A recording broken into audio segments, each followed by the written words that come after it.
He was, his nickname is Mouse. Mousy Gary. Ended up running longshoreman and loyal as hell. I'm truly honored to be here. To me, this tense moment in this country, it is a tense moment. Just a few days after the assassination attempt on Donald Trump, we're grateful he was not seriously injured.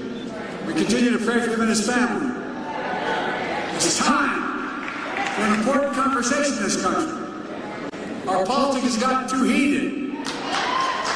I said in the Oval Office on Sunday night, as I made clear throughout my presidency, we all have a responsibility to lower the temperature and condemn violence in any form. You've got to remember, in America, we're not enemies, we're friends, we're neighbors, we're fellow Americans. Most importantly, I was fully and firmly reject not only political violence, but violence of any kind. Period. No exceptions. We have to say with one voice, that violence is not the answer. That's what we should rally around as a nation. That's the unity I'm talking about. Two organizations know that better than the NAACP. For the race riots in Springfield, Illinois in 1908, the NAACP was formed. That's what started it. You know the pain, the price of violence. You understand, if you're going to talk about standing against violence, you must stand against all violence. You must stand against violence perpetrated against presidential candidates in Pennsylvania. You must stand against all violence. Violence perpetrated against George Floyd in Minnesota. Against black veterans like police officers Eugene Goodman on January 6th. Black election workers like Kirby Freeman and Shane Moss in Atlanta. You have to stand against the violence and intimidation of white supremacy, the murder, innocent lives in that grocery store in Buffalo, New York when I went up there. Mother Emanuel Church in Charleston, South Carolina. But stand against the violence of murdered children in Sandy Hook and Uvalde. Concert goers in Las Vegas. Innocents on the street all across America that never make the news. There's Uvalde every day in the communities across the country. You go to the outspoken on one, don't be silent on others.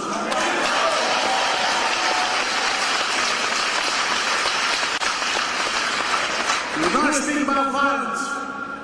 We're going to speak about guns. All right. More children in America die of gunshot wound than any other reason. That's stunning and that is sick.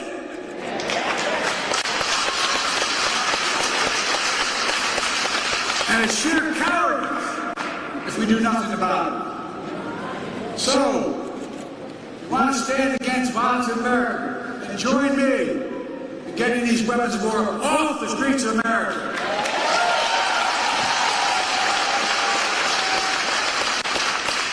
An AR-15 was used in the shooting of Donald Trump. Just was an assault weapon that killed so many others, including children. It's time to outlaw them. I did it once and I will do it again.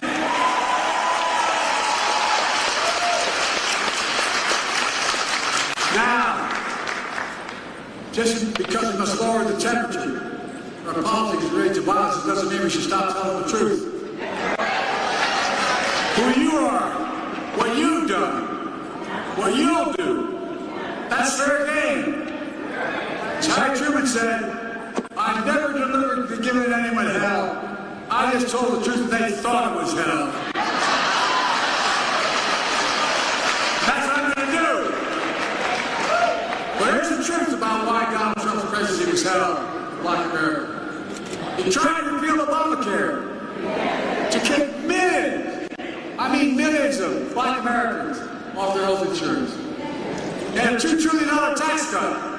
It overwhelmingly benefited the super wealthy, the biggest corporations, and exploded the federal debt larger than any one president has in one term.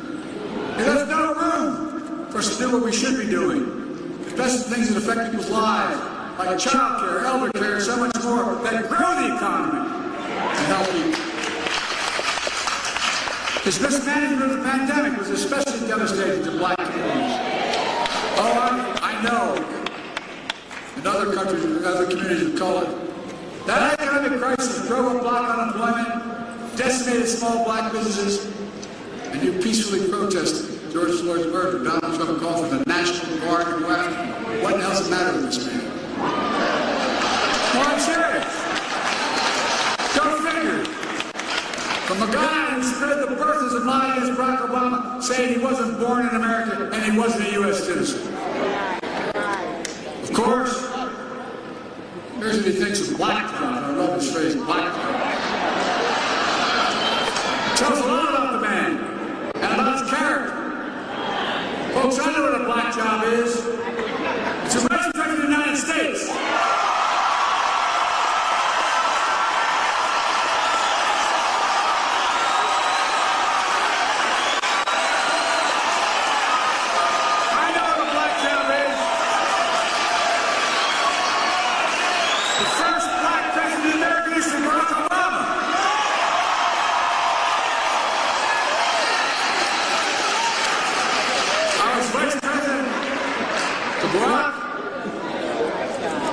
And she is my vice president. I nominate the first black Secretary of Defense in American history. They're doing one hell of a job. I nominate the first black woman to the United States Supreme Court. It matters. It matters. And I promised myself, I promised America, my administration would look like America. I'm proud that we have the most diverse administration in all of history, that tapped into the full talents of the nation. That's who we are. These guys don't get it. That's why we're so successful. I'm serious. That's what makes us the greatest nation on earth. It's not hyperbole.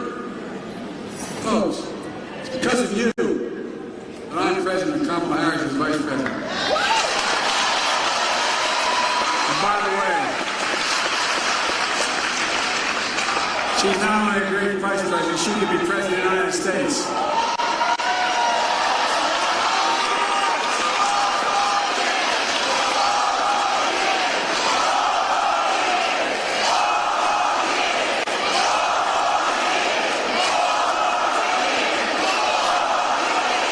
Thank you. With the help of NAACP, black elected members of the Congress, we've gotten so much done. Seriously, presidential historian said we've gotten more done with consequence than any president since Franklin Roosevelt. Just think about where the black community was when I came into office. Think about how far the black community has come. But we still got a long way to go. COVID no longer controls our lives. Our economy is not figured to be literally the strongest economy in the world. Historic low black unemployment. Record growth in black small business. Let me say this again, because Trump is lying like hell about it. Black unemployment hit a record low under Biden-Harris administration. The first bill I passed put $1,400 checks plus $300 checks per child, per family, per month in the pockets of people in this country. To get them through the pandemic. Not Trump's administration. Kamala and I did that. We put more money in the pockets than anyone. We cut black, and in consequence, we cut black child poverty in half. And when we finally get through to people, my economic policy grows the economy when we spend money. Grows it. We grew the American economy to the strongest in the world. Now I'm determined to make that tax cut permanent.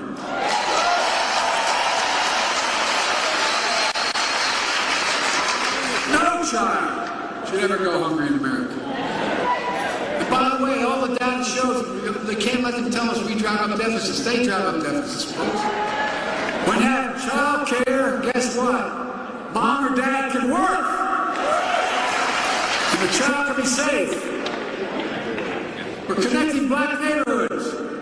They're cut off on old highways and disinvested decades ago. My city, Wilmington, Delaware, I-95 runs up through what used to be the black community, divided, 6 lanes wide, We're going to make sure that the state's line up. We're going to be able to pave over at the top of that and still have a highway. Connect the neighborhood. We're moving, which is costly. Every poisonous lead pipe in a house in America so every child can drink clean water without fear of brain damage. We're delivering high-speed and affordable broadband. No child should have to sit out in the parking lot with their moms in front of the McDonald's so they can get online and do their homework. And because of you, not only protecting Obamacare, you allow me to increase it, making health care more affordable. We're putting, and by the way, more than it's ever been, millions of African Americans have now had health care because of Obamacare. We're putting home ownership within reach. How do you generate generational wealth, no matter what community you're from? I know how we did it. Everything got stuck in Scranton with no jobs. Moved to Delaware. Dad worked like hell to get down payment to buy a small house. That's how you build equity. As small as a 3-bedroom split-level home with 4 kids and a grandpa lived with us, but it was a home, and he was able to build some equity. Look, we're making the most significant investment in climate ever in all of history.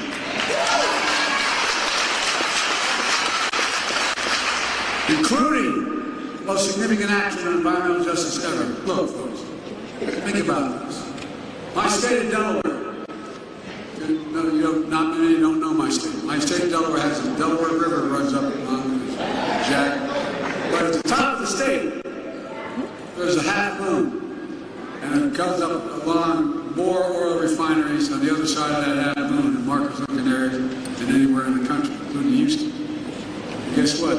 Wind blows southeast. We had the highest cancer rate for the longest time. Do you know who's affected? Fence line communities. You know what the fence line communities are? Black communities. And I promise, as we make this legislation work, we're going to take care of those communities first. I mean it. Same way in Louisiana, same way in other places.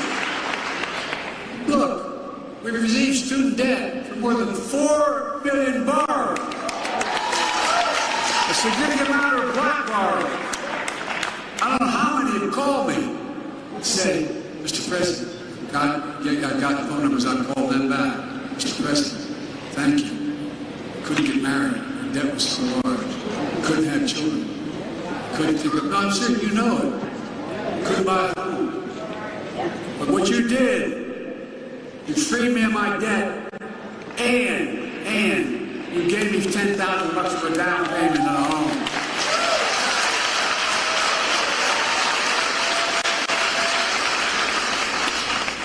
And this project, 2024, 2025, Trump's deal. You know, he talks about education. HBCUs are as good as any other university. Guess what the problem is?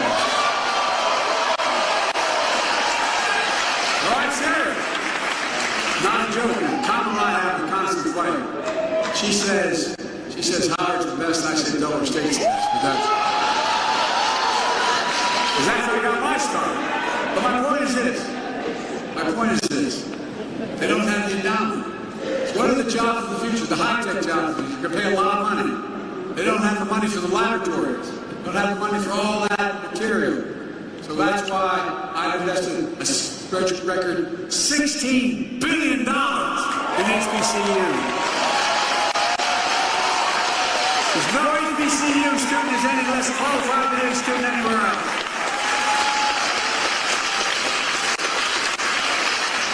And by the way, making sure that no one goes to jail for the mere use or possession of marijuana. The record should be expunged. Holds them back. All told because of you, NAACP, making the most significant investments in Black America ever in all of history. We're seeing the results. The racial wealth gap is the lowest it's been in 20 years. Inflation is down. In 3 years, it's coming down further, and we're going to have, as they say, a soft landing. Folks, you're going to see us grow faster and faster. That's not just my view. It's the view of 16 Nobel Prize winning economists. They put out a statement looking at my economic plan and Trump's.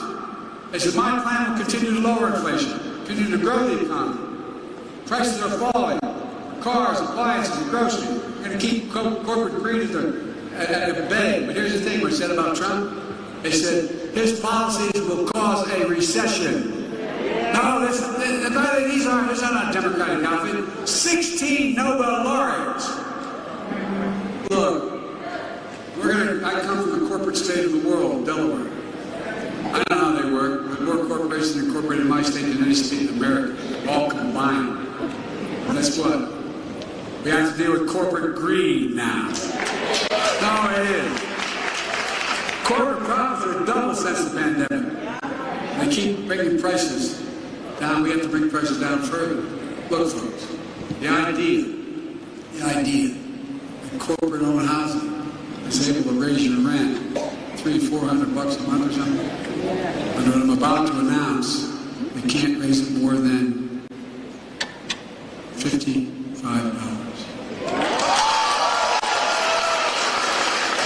That debate is taking place. Bottom line is we're just getting started. Well, no, it's not enough to talk about the past. We need a vision for the future. Here's my plan for the first 100 days of the second term. Kamala called on Congress to pass the John Lewis Voting Rights Act.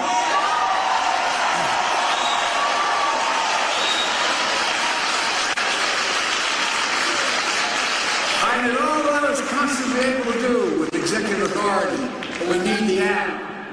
And we need to pass the Freedom to Vote Act.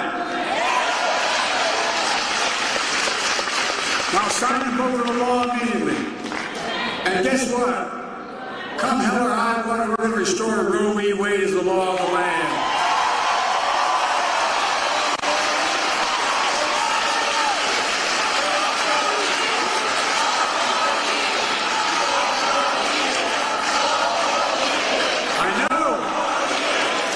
I know you say, Joe, you ran out of Congress. Well, guess what? You all told me I couldn't pass the Inflation Reduction Act. You all told me I couldn't pass it. Anyway, we did it. With your help. Republicans blocked police reform in Congress. So I signed a historic executive order on police reform. I'm going to come back. We'll sign George Floyd and police enacting the law, come hell or high water. Now we're going to stop fighting Republicans. We're going to stop them in their program on 2025. We're going to stop them from cutting Social Security and Medicare. I'm going to expand Social Security and Medicare by making them very wealthy begin to pay their fair share. We're going to bring rents down, as I said, we're going to build 2 million affordable homes. Cap rent increases of 5% a year so corporate landlords can't go on. Anyway, when you go, I'm going to get very upset. But they're just counting there. And we're going to keep relieving student debt. We're going to end medical debt. We've already made sure medical debt can no longer be put on a credit report.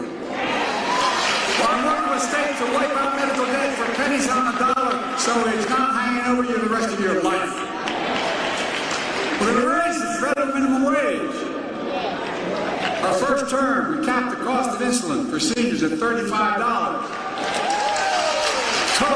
Total drug costs for seniors, beginning in 2024-5, at $2,000. And some of those cancer drugs are $10,000, $12,000, $14,000 a year. But the second term, we're going to do that for not just seniors, for everyone in America. And by the way, not only saves lives, it will save taxpayers just what I did on the first round on dealing with Medicare. It saves the taxpayer $160 billion because they don't have to pay these exorbitant prices to these anyway. This year, Medicare is negotiating lower prices for some of the costliest drugs in the market. That threats everything. That treats everything from heart disease to arthritis. In the next term, we want to go further. give Medicare the power to negotiate lower prices for 50 drugs a year, not 10. That not only will save lives, it's estimated to save the taxpayer another $200 billion a year. This is saving taxpayer money. By the way, if you notice, all the stuff they said big spending by, we have lowered the deficit, not raised it. We've increased economic growth. Folks, here's what else I'm determined to do. Determined to end Trump's tax cuts for the very wealthy big corporations. And make the tax code fair. These are the burden on working people. I kept my commitment. No one making less than $400,000 I never saw in my life till I got elected president. They pay a penny more in federal taxes. But here's the deal. We have in America, since the pandemic, 1,000 billionaires. 1,000. You know how much in federal tax they pay? 8.2%. That's the federal tax, 8.2%. We're going to make billionaires pay minimum 25%, which is low. No billionaire should pay a lower tax rate than a teacher, a firefighter, a nurse, a janitor. That's simply ridiculous. And when we do that, that alone will generate $500 billion in revenue over the next 10 years. Allowing us to lower costs for families and save the government money. We can do more on health care, child care, bringing down the federal deficit, so much more. It's not rocket science, folks. But they convinced us any spending of money is costing saving money. By Constitution, it's saving money. It's vitally important. You know, the next president of the United States could appoint 2 or more justices to the Supreme Court. Just imagine. I know the states. Folks, my vision for the future will continue to be all about working people in this nation. And all my whole career, go back and look at it. I'm not the perfect by any stretch of imagination. But I have a simple proposition, the family I come from, the neighborhood I come from. Everybody deserves a shot. Just a shot. No guarantee. Give hate no safe harbor. Leave no one behind. That's a stark contrast to my predecessor, the mega officials. They'll do everything, undo everything the NAACP stands for. But now they're trying to deny it. They're lying about their Project 2025. They want to deny your freedom, the freedom to vote, have your vote counted. They impose a nationwide ban on abortion. This new vice president, you ever any doubt, man, just take a look at what he's been saying. They want to prosecute political enemies. They want to cut Social Security and Medicare, rip away protection for millions of pre-existing conditions, or 400 million people.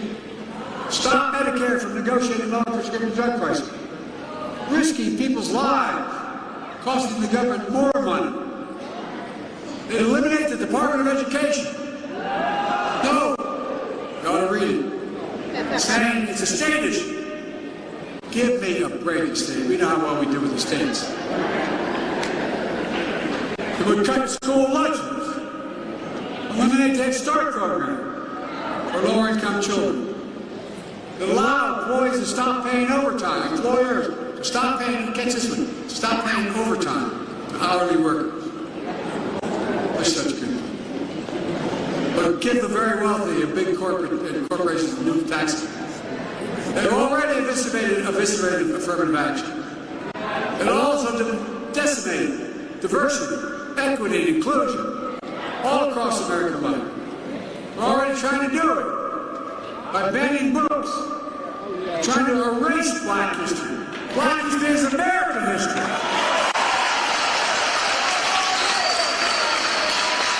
Folks, I'm not being dramatic. We cannot let that happen. That's why it's so important to me. It was so important to me to make Juneteenth a federal holiday. They can't erase it.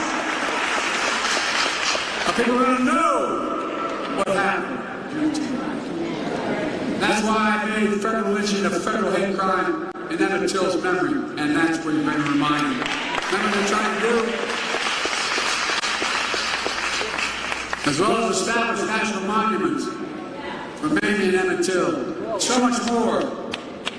So there's no doubt about what's happening.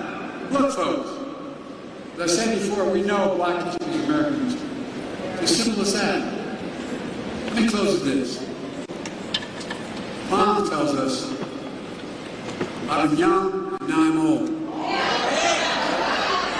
Yet I have not seen the righteous forsaken. I have not seen the righteous forsaken. And I will not see the righteous forsaken. Hopefully, with age, I've demonstrated a little bit of wisdom. Here's what I do know. I know how to tell the truth. I know right from wrong. I know how to do this job. And I know the good Lord hasn't brought us this far to leave us now. There's more work to do. This is a moment to be engaged. The work you're doing to recruit hundreds of thousands of volunteers, those millions of people to make their voices heard. They will determine America's future for decades to come. Folks, that's important. We must all be defenders for freedom, justice, equality, and the bedrock of democracy. And there's been no more important voice in that truth than the voices of the Black community. I mean it. When Americans fail to live up to what we say we believe, you don't give up hope, nor do I. We've always loved this country, even when it has not loved us back. We worked hard as hell. Just think about it. Our children, your children, grandchildren. Ask yourself, what America do you want to leave them? My answer is an America of hope, fairness, opportunity, possibilities. Look, I spent more time with Xi Jinping of China than any other world leader has. I was with him in China on the steps of the mountain. And he looked at me and he said, can you define America? It's God's truth. I said, recorded. I said, yes, in one word, America. Possibilities. Nothing is beyond our capacity. America, where it's full of promises available to everybody. America, where racism and violence are no longer the ghost that have too long haunted the nation. Folks, it's about you and your families. And everything the NAACP has stood for generations. Freedom, democracy, America. Always marching, always believing, always keeping the faith. We're going to do this. So let me ask you, are you all in? Because I'm all in. We just have to remember who we are. We are the United States of America, and there's nothing beyond our capacity when we do it together. And let's stay together. God bless you all, and may God protect our troops.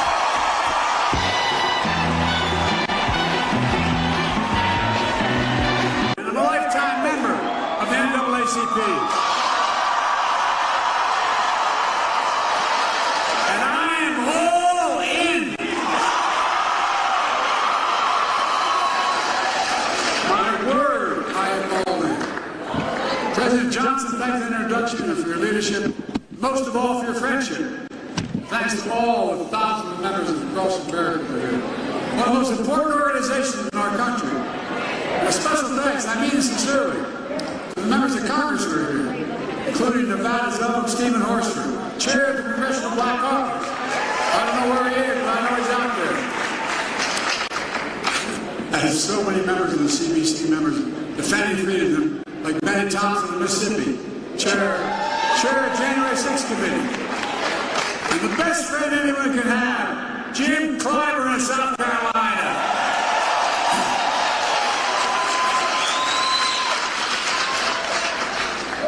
In case you didn't notice, Jim turned it around for him in 2020. Look, June of 1947, Harry Truman became the first president to speak at this convention. And he was remembered for a lot of things. With the help of the NAACP, he desegregated the military. He laid the groundwork for the civil rights agenda. He built upon President Kennedy by that. President Johnson signed the Civil Rights Act of '64, 60 years ago. Harry Truman was president, was often counted out. He was also known for something else. The story goes, Truman said, "You want a friend in Washington? Get a dog." Well, guess what? After the last couple of weeks, I know what he means. But that's why it's so good to have real friends. I'm not being solicitous. I have real friends. So many of you had my back, and I think I've had yours as well. And I will never forget it. Now, I see a couple Delaware folks here still. And one of my best friends, when I was a lifeguard in projects, he was, his nickname is Mouse. Mouse is here back. Ended up running longshoreman and loyal as hell. I'm truly honored to be here. We made this tense moment in this country. It is a tense moment. Just a few days after the assassination attempt on Donald Trump, we're grateful he was not seriously injured. We continue to pray for him and his family. It's time for an important conversation in this country. Our politics has gotten too heated. I said in the Oval Office on Sunday night, as I made clear throughout my presidency, we all have a responsibility to lower the temperature and condemn violence in any form. You've got to remember, in America, we're not enemies, we're friends, we're neighbors, we're fellow Americans. Most importantly, I must fully and firmly reject not only political violence, but violence of any kind. Period. No exceptions. We have to say with one voice, that violence is not the answer. That's what we should rally around as a nation. That's the unity I'm talking about. Few organizations know that better than the NAACP. For the race riots in Springfield, Illinois in 1908, the NAACP was formed. That's what started it. We know the pain, the price of violence. You understand, if you're going to talk about standing against violence, you must stand against all violence. You must stand against violence perpetrated against presidential candidates in Pennsylvania. You must stand against all violence. Violence perpetrated against George Floyd in Minnesota. Against black veterans like police officers Eugene Goodman on January 6th. Black election workers like Kirby Freeman and Shane Moss in Atlanta. You have to stand against the violence and intimidation of white supremacy, the murder, innocent lives in my grocery store in Buffalo, New York when I went up there. Mother Emanuel Church in Charleston, South Carolina. We're standing against the violence of murdered children in Sandy Hook and Uvalde. Concert goers in Las Vegas. Innocents on the street all across America that never make the news. There's Uvalde every day in the communities across the country. Go to the outspoken on one. Don't be silent on others.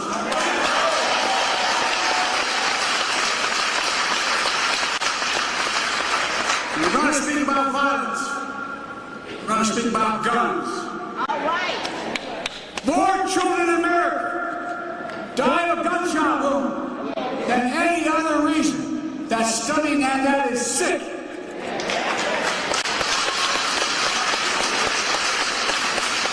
And it's sheer cowardice if we do nothing about it. So, if you want to stand against violence in America, then join me in getting these weapons of war off the streets of America.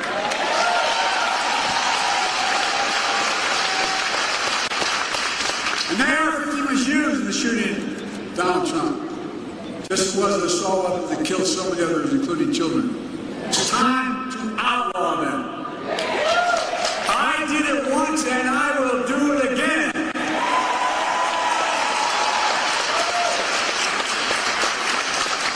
Now, just because we must lower the temperature, our politics is related to violence, it doesn't mean we should stop telling the truth. Who you are, what you've done, what you'll do, that's fair game. As Harry Truman said, I never delivered to giving anyone hell. I just told the truth and they thought it was hell.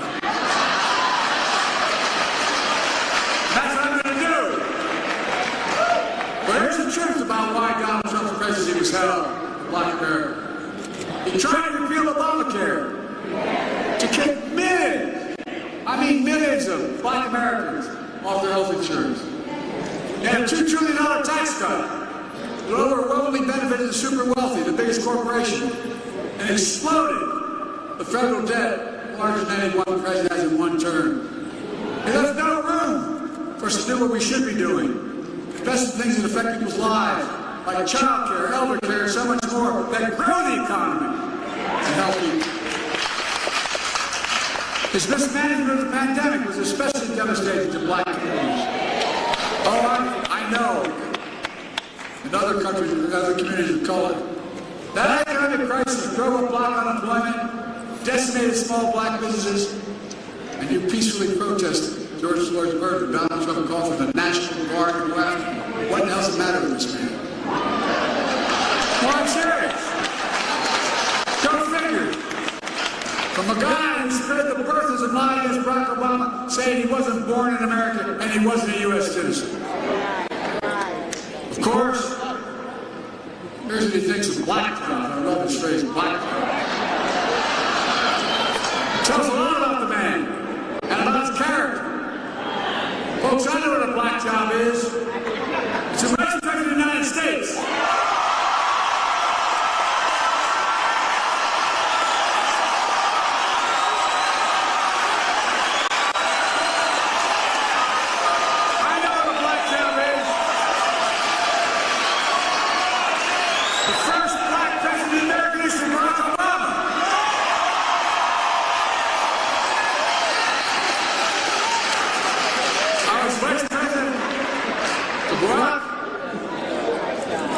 And she is my Vice President.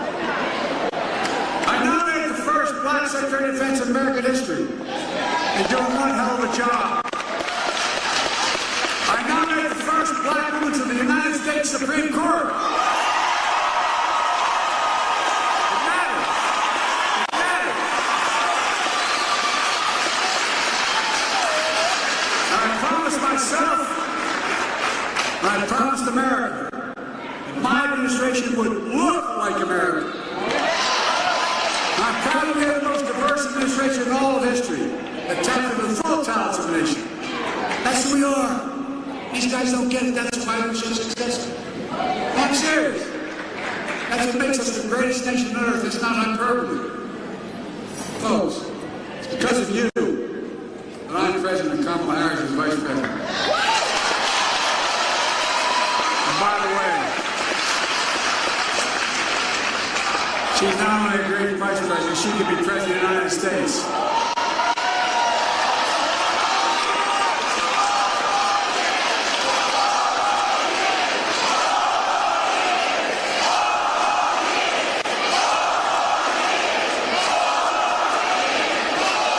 Thank you. With the help of NAACP, Black elected members in the Congress, we've gotten so much done. Seriously. Presidential historian said we've gotten more done with consequence than any president since Franklin Roosevelt. Just think about where the Black community was when I came into office. Think about how far the Black community has come. We still got a long way to go. COVID no longer controls our